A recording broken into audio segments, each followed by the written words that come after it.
हर खबर पर होगी आपकी पकड़। डाउनलोड कीजिए एबीपी लाइव ऐप। पिछले कई दिनों से लॉकडाउन अधूरी नीतियों की वजह से जो देश में समस्याएं हो रही हैं, देश तड़प रहा है, उसकी अलग अलग तस्वीरें आपके सामने हम रख रहे हैं। ऐसा क्यों हो रहा है? क्योंकि देखिए, नीतियां स्पष्ट नहीं है, साफ नहीं है, या फिर कहीं तो अधूरी तैयारियों की वजह से लोग परेशान हैं। कोरोना के इस महासंकट दौर में भी सरकार एक दूसरे पर तोहमत मढ़ रही है। और देखिए, सबसे ज्यादा शर्म की बात क्या है? शर्म की बात यह है कि इस झगड़े का खामियाजा प्रवासियों को उठाना पड़ रहा है। मुंबई से जौनपुर जाने के लिए निकली एक महिला ने ट्रेन का इंतजार करते करते दम तोड़ दिया। देखने में भले आपको ये मधुमक्खी का छत्ता लग रहा हो,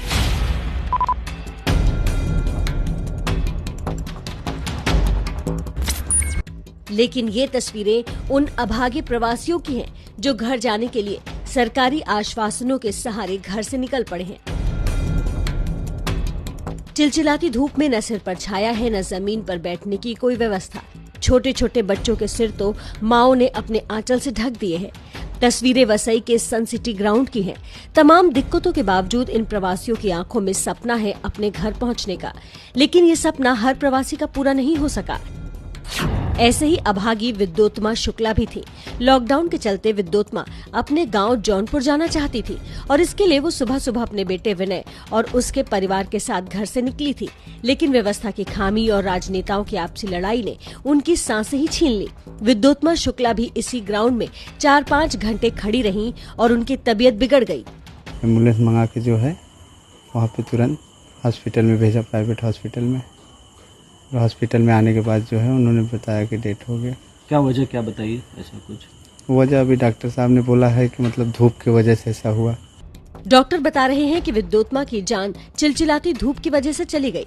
जिस वक्त विद्योत्मा दम तोड़ रही थी, राज्य सरकार और केंद्र सरकार ट्रेन खेल रहे थे। रेलवे मिनिस्टर कह रहे थे कि खाली ट्रेनें खड़ी हैं, मुसाफिर नहीं है, और महाराष्ट्र सरकार के लोग कह रहे थे कि ट्रेनें ही नहीं है। 145 गाड़ियां खड़ी हैं, पैसेंजर्स नहीं है। राज्य सरकार पैसेंजर ला नहीं पा रही है और पूरी तरीके से उनकी व्यवस्थाएं चरमरा गई हैं, और दुर्भाग्यपूर्ण स्थिति है कि गाड़ियां खाली खड़ी हैं, नहीं तो ये लाखों और लोगों को अपने घर पहुंचा सकती थी। पिछले 2 दिन से रेल मंत्री राजनीति कर रहे हैं।